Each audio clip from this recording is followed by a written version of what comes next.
আলহামদুলিল্লাহ, আমরা সকলেই জানি আজকে আমাদের এই অত্র এলাকার সুনামধন্য এলাকা। এই এলাকার ঐতিহ্য আছে একটা, এখানে মসজিদ আছে, মাদ্রাসা আছে, ঈদগাহ ময়দান আছে। এখানে আমরা 10ই মহরম উপলক্ষে একটি প্রতিযোগিতার আয়োজন করা হয়েছিল। আজকের এই প্রতিযোগিতায় এলাকার মুরব্বি কেরাম, গণ্যমান্য পরামর্শক সাহেবেরা উপস্থিত রয়েছেন। আমরা এখন প্রতিযোগিতার শেষে কোরআন শরীফ, আমপারা এবং কায়দা 3টা পুরস্কার তুলে দিচ্ছেন অত্র এলাকার সম্মানিত বড় ভাই মোহাম্মদ রেন্টু সাহেব। এখন সমস্যা নেই, এখন হাফসা আসবে, তাকে একটি পুরস্কার তুলে দিচ্ছে অত্র এলাকার বড় ভাই। আগে যাও।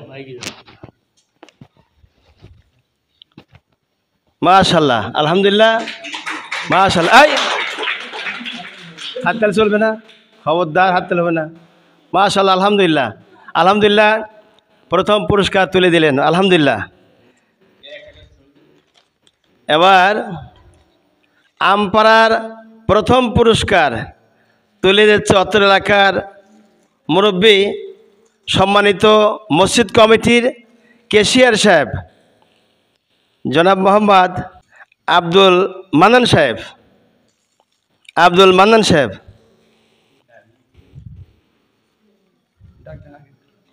হ্যাঁ, নুর ইসলাম আমপাড়া, নুর ইসলাম আমপাড়ার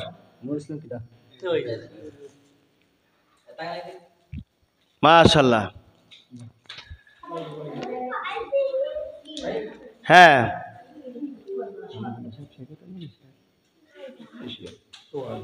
আলহামদুলিল্লাহ, কায়দার প্রথম স্থান অধিকার করেছে মোহাম্মদ ওয়াদুদের হাতে প্রথম পুরস্কার তুলে দিচ্ছে অত্র এলাকার সম্মানিত মুরব্বী এবং এই মসজিদ কমিটির সম্মানিত ক্যাশিয়ার সাহেব, যার গণ্যমান্যতা অনেক বেশি। তিনি এখন তার হাত দিয়ে প্রথম পুরস্কার উঠাই দিচ্ছে।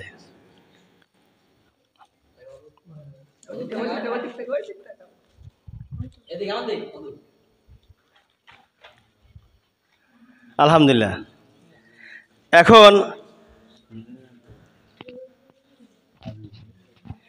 এখন আমাদের অত্র এলাকার সম্মানিত মুরব্বী, দীর্ঘদিন ব্যবসা করেছেন, তার অনেক অবদান এই মসজিদে রয়েছে, তার ছেলেদের রয়েছে। এখন এই মসজিদের প্রতিযোগিতার অনুষ্ঠানের দ্বিতীয় স্থান অধিকার করেছে, কোরআন শরীফের দ্বিতীয় স্থান অধিকার করেছে মোসাম্মদ মরিয়ম খাতুনকে আজুল হক সাহেব পুরস্কার উঠাই দিচ্ছেন। মাশাআল্লাহ, আলহামদুলিল্লাহ, মাশাআল্লাহ, মাশাআল্লাহ, সুন্দর। আচ্ছা, এখন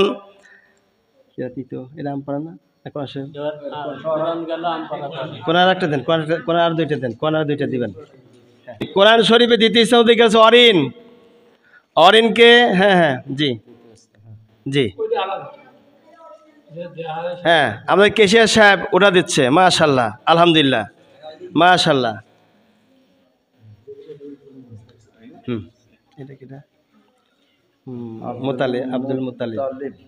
আব্দুল মুতালিব কোরআন শরীফ তৃতীয় স্থান করেছে। আমাদের অত্র এলাকার বড় ভাইজান পুরস্কার তুলে দিচ্ছে হাতে, মাশাআল্লাহ। হ্যাঁ, মোসাম্মদ শোভাকে পুরস্কার তুলে দিচ্ছে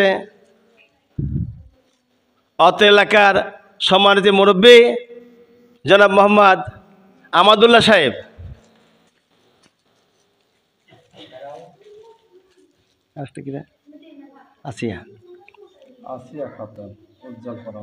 মাশাআল্লাহ, আলহামদুলিল্লাহ। এখন আমরা আমপাড়ার আসিয়া খাতুন, তাকে পুরস্কার উঠাই দিচ্ছেন অত্র এলাকার সম্মানিত পৌরমানিক এবং মসজিদ কমিটির সেক্রেটারি সাহেব জনাব মোহাম্মদ আব্দুল মান্নান সাহেব।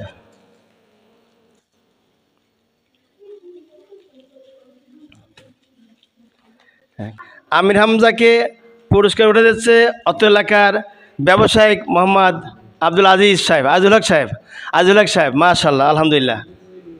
জি, হাফিজুর রহমান হাফিজ, কায়দা, হাফিজুর রহমান হাফিজকে পুরস্কার উঠে দিচ্ছে অত্র এলাকার আমাদের যুবক ছেলে মিলন হোসেন, যুবক ছেলে মোহাম্মদ মিলন। মাশাআল্লাহ।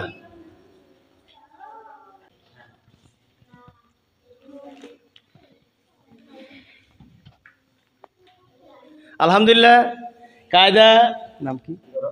মোহাম্মদ ওমর ফারুক, তাকে পুরস্কার তুলে দিচ্ছে অত্র এলাকার যুবক ছেলে মোহাম্মদ সিয়াম হোসেন। পিয়ে দাঁড়া। মাশাআল্লাহ, আলহামদুলিল্লাহ।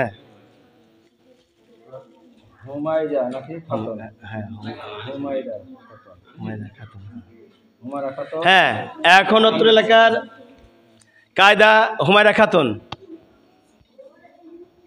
এখন অত্র এলাকার সম্মানিত মুরব্বী আমাদুল্লাহ সাহেব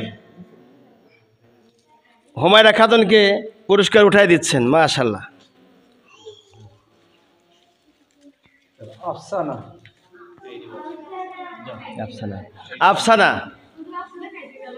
আফসানা সর্বশেষ। আফসানা ছোট্ট মানুষ যদিও, কিন্তু আফসানা খুব ভালো পারে এবং পড়ার দিকে খুব ভালো। আজকে পড়ার দিক দিয়ে আফসানা দুর্বল হয়ে গেছিল ভয় করে, ছোট মানুষ, অনেক মানুষ সম্মুখে তেলাওয়াত করতে গিয়ে একটু ভয় পেয়েছে। যাই হোক, তারপরেও আফসানাকে আমরা পুরস্কার হিসাবে তুলে দিচ্ছি, সমন্বয়ক পুরস্কার। আফসানাকে আমরা এখন পুরস্কার তুলে দিচ্ছি এবং এই পুরস্কারটা সর্বসম্মতিক্রমেই আমি নিজে হাতে আফসানাকে দিব ইনশাল্লাহ। ঠিক আছে না? এখন আমি আফসানাকে পুরস্কার আমি নিজে হাতে উঠা দিলাম। হ্যাঁ, মাশাআল্লাহ।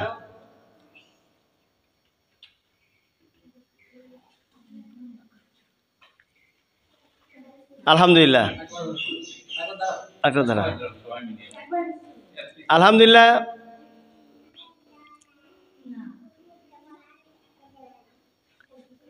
আফসানাকে সর্বশেষ পুরস্কার আমি আফসানাকে উঠা দিয়েছি। আসলে আমারও প্রথমে খেয়াল রেখে আফসানা গেল কোথায়, ও তো খুব ভালো ছাত্রী। এখন আমার এই উপস্থিতিতে সংক্ষিপ্তভাবে মুরব্বি কইরাম কিছু কথা বলবে, এরপরে আমরা চলে যাব ইনশাল্লাহ লাঞ্চে। এখন শেষ মুহূর্তেই কথা বলবে মোহাম্মদ রেন্টু সাহেব। সংক্ষিপ্ত কথা বলে মুরব্বিকে পরে দেবো। মুরব্বি না, তাহলে ঠিক আছে। তাহলে আমাদুল্লাহ সাহেব সকলের সম্মতিক্রমে সকলেই 2-4 মিনিট কথা বলতে, আমি ভাবছিলাম সবাই 2-1 মিনিট করে কথা বলবে। আলহামদুলিল্লাহ। এখন আমরা সকলের সম্মতিক্রমে সর্বশেষ সভাপতি হিসাবে সমাপ্ত ঘোষণা করছেন 2-4টি কথা বলে সকলের উদ্দেশ্যে অত্র এলাকার সম্মানিত মুরব্বী এবং এলাকার পরামানিক, এছাড়া এই মসজিদের সম্মানিত কেশিয়ার সাহেব জনাব মোহাম্মদ আমাদুল্লাহ সাহেব সর্বশেষ ভাষণ দিয়ে আমাদের অনুষ্ঠানটি আজকের মতো সমাপ্ত করবে, ঘোষণা হবে ইনশাআল্লাহ।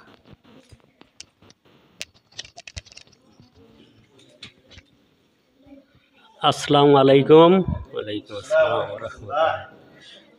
যাক, বাৎসরিক অনুষ্ঠান আমাদের এই মাদ্রাসায় প্রতি বছরেই হয়ে থাকে, কিন্তু এত জাঁকজমকে এত ভালোভাবে আমরা করতে পারি না। আমারে হয়তো ইমাম সাহেবের যোগ্যতার অনুসারে যাই, যেভাবে হোক আমরা এত দূর পারিনি। এবার যাই হোক আমাদের ইমাম একটু জানাশোনা প্রশিক্ষণ এর ভালো, লেখাপড়া শেখানোর পদ্ধতিও ভালো। যাই হোক আমরা যেন এই প্রতিযোগিতা প্রতি বছরেই করে যেতে পারি, এই দোয়া করেই আমি আমার এই বক্তব্য শেষ করলাম। আসসালামু আলাইকুম। আল্লাহুম্মা আমিন।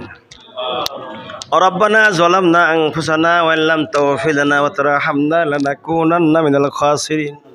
আয় আল্লাহ তাআলা, যে দেখো পবিত্র মুহররম মাস 10 তারিখে আল্লাহ জহন্নামা জানতে তোমার বান্দা বান্দিরা হাত তুলেছে। আল্লাহ, আমার ছোট ছোট বাচ্চারা যারা কোরআনে কারিম পড়ে, ছোট ছোট মেয়েরা কোরআন পড়ে, ছোট ছোট ছেলেরা কোরআন শরীফ পড়ে, হাদিস শরীফ পড়ে, আমার ডাইনে বামে মুরব্বী কেরাম সম্মানিত মুসলমান বসা রয়েছে, যুবকেরা বসা রয়েছে। আল্লাহ মেহেরবানি করে যে যা তেলাওয়াত করেছি আর আমরা যারা প্রতিযোগিতা অংশগ্রহণ করেছি, আমি প্রায় 13টা পুরস্কার এদের জন্য ব্যবস্থা করেছিলাম। নিজের পকেট থেকে যদি অনেক টাকা গিয়ে, তারপরেও আমি টাকাকে টাকা মনে করি নাই। দ্বীনের জন্য, ইসলামের জন্য আমি ব্যয় করাকে কখনোই আমি পিছাও হই না, পারতপক্ষে আমি সব সময় আগায় যাই। আল্লাহ, আজকে আমি আমার মহল্লা না, এটা আমার মসজিদ, মানে আমার নিজের মহল্লা, নিজের পাবনা এলাকা, এখানে যে আমরা বসতে পেরেছি, দিনের কিছু কথা বলেছি, কোরআনে কারিম মানুষের হাতে তুলে দিয়েছে। আল্লাহ মেহেরবানি করে এগুলো তোমার দরবারে কবুল করে নাও। এই গোলামের কষ্টর দ্বারা তরুণ যুবকেরা রান্না বান্না করেছে, দুপুরে খাবার জন্য একটা আয়োজন করেছে এখানে। আল্লাহ মুরব্বী কেরামদের দাওয়াত করেছে। আল্লাহ এর যদি কোনো ফায়দা থাকে ওসিলা করে কিয়ামতের দিন আমাদের সকলকে তুমি নাজাতের ফয়সালা করে দিও। আল্লাহ, আমি অযোগ্য মানুষ, কোরআন জানি না, হাদিস জানি না, মাসলা মাসাল কিচ্ছু আমি জানি না। আল্লাহ, অসহায় অদম, কখন যেন মৃত্যুর ডাক এসে যায়, কখন যেন মৃত্যুর ডাকে সারা দিয়ে কবরে যেতে হবে। আল্লাহ, কবরে যাবার আগে আমাদের সবাইকে তুমি তোমার খাস বান্দা বানিয়ে কবরে লিও। আল্লাহ, আল্লাহ মেহেরবানি করে এই মসজিদ কবুল করো, এই মাদ্রাসা কবুল করো, ঈদগাহ মাঠ কবুল করো, এলাকার জনগণ সবাইকে তুমি মুসলমান হিসাবে কবুল করো, সারা দুনিয়ার মুসলমানকে ঐক্যবদ্ধ বানিয়ে দাও, তোমার দিন জমিনে বিজয় করার তৌফিক দাও। বিশেষ করে ফিলিস্তিন, বার্মা, কাশ্মীর, আফগানিস্তান, চেচনিয়া, বসরা, আরাকান, মিয়ানমার, প্যালেস্টাইন, যত এলাকায় যত অশান্তির মধ্যে মুসলমানরা রয়েছে, সকলকে হেফাজত করিয়ে, জানে মাল মুসলমানদের হেফাজত করিয়ে বরকত নসিব করে দাও। আল্লাহ, এই হাত দিয়ে কত মানুষকে মাটি দিলাম, জানাজাই করে দাফন কাপন পড়াইছি। আল্লাহ, তুমি সকলকে মাফ করে দাও। আল্লাহ, 3খানা বা 5খানা সাদা কাপড়ের কাপড় জড়িয়ে মনকে মন মাটি লয়ে মাটির কবরে শুয়ে আছে। আল্লাহ, তুমি সকলকে মাফ করে তুমি জান্নাতের বাগান তাদের খবর বানিয়ে দাও। রব্বুল আলামিন নাটোর জেলায় শুয়ে আছে আলহাজ নুরুল ইসলাম সাহেব, তার স্ত্রী পরিবার অসুস্থ। আল্লাহ, তুমি তাদের সুস্থতা দান করো। আর আলহাজ নুরুল ইসলাম সাহেব, আহমদ আলী সাহেব, মেম্বার সাহেব, সহকারী মনসুর হাজি সাহেব, এলাকার সুরত আলী সহ সাজদার সাহেব, অনেক মানুষকে আমি হারিয়েছি। ওই এলাকার সব মানুষকে আল্লাহ তুমি মাফ করে দাও। হরমত আলী মহজেন সাহেবকে আমি জানাজাই করে আসলাম কদিন আগে গিয়ে, তার স্ত্রীকে আমি জানাজাই করতে পারি না। এলাকার কত মানুষকে হারাইছি। নাটোর জেলায় মনু হাজি সাহেব সহ, আল্লাহ পাইকের দল চরে পাড়া সহ নাটোর জেলার আনাসে কানাসে ক্যান্টনমেন্ট এলাকায় আল্লাহ নিজে হাতে টাইলস ঘর করে দিয়েছি, নিজে টাকা তুলেছি, কত মসজিদকে আমি উদ্বোধন করে দিয়েছি। আল্লাহ, সকল মসজিদ, মাদ্রাসা, ঈদগাহ মাঠ সব কি তুমি দরবারে আল্লাহ কবুল করে দাও। আল্লাহুম্মা রব্বির হামহুমা কামা রব্বায়ানি সগীরা। আল্লাহ, আমার নাতি ছিল তাকে সুস্থতা দান করো। আমার ছেলে মেয়ে, নাতি নাতনি, আহলে বায়াত, আমার মুসল্লি কেরাম এবং তাদের আহলে বায়াতদের সকলকে তুমি মাফ করে তোমার খাস বান্দা হিসাবে কবুল করে নাও। প্রতি বছরে বছরে এই অনুষ্ঠান করার তৌফিক দিও। আল্লাহ, আমার বাকি জীবনটুক তুমি এই মসজিদে কাটায় নিতে তৌফিক দিও। আল্লাহ, আর দরাদরি করাও না মালিক, বাকি জীবনটুকু তুমি মসজিদের থেকে আল্লাহ তোমার কবরে নিয়ে যাও মালিক। আল্লাহুম্মা রব্বির হামহুমা কামা রব্বায়ানি সগীরা। এই মহল্লাবাসীর অনেক উদ্যোক্তা রয়েছে, আজকে সন্ধ্যার পরে আলোচনা করতে হবে। এখানে আল্লাহ মনকে মন মিঠাই বিতরণ করার জন্য প্রস্তুতি নিয়েছে কর্তৃপক্ষের থেকে। আল্লাহ মসজিদের মধ্যে আগামী সন্ধ্যার পর থেকে নিয়ে এসা পর্যন্ত আলোচনা করবো আল্লাহ। এই মহল্লার মা বোনরা বড় কষ্ট করে অনেক পরিশ্রম করে অনেক কিছু শ্রম দিয়েছে আল্লাহ। সকল মা বোনদের মাফ করিয়ে তাদের জান্নাতুল ফেরদাউসে মেহমান বানা দিও। তাদের স্বামী সন্তান নিয়ে সুখে শান্তিতে বসবাস করার তৌফিক দিও আল্লাহ। আল্লাহুম্মা রাব্বির হামহুমা কামা রাব্বায়ানি সগীরা। পরিশেষে জানাই, যারা আমার ভক্তবৃন্দ দেশে বিদেশে রয়েছে সকল ভক্তবৃন্দকে মাফ করে দাও, ইমান আমল মজবুত করে তোমার মেহমান জান্নাতুল ফেরদাউসের বানিয়ে কবরে লিও আল্লাহ। পরিশেষে একটা কথা মনে পড়ে গেল, আমাদের পীর সাহেব, আমাদের হক্কানি ওলামায়ে কেরাম, উস্তাদগণ, শায়েখগণ যাদের কাছে হাদিস শিখেছে, কোরআন শিখেছি, সকলকে মাফ করে তুমি তাদের জান্নাতুল ফেরদাউস নসিব করে দিও। মজ্জে মৌতের কালে ইমানের সঙ্গে আমাদের সবার জবানে জারি করে দিও লা ইলাহা ইল্লাল্লাহ মুহাম্মাদুর রাসূলুল্লাহ। আসসালামু আলাইকুম। আমার কথা বলা ভুল ত্রুটি হলে ক্ষমা করবেন, আগামী দিনে যেন সুন্দরভাবে ইচ্ছা করতে পারি।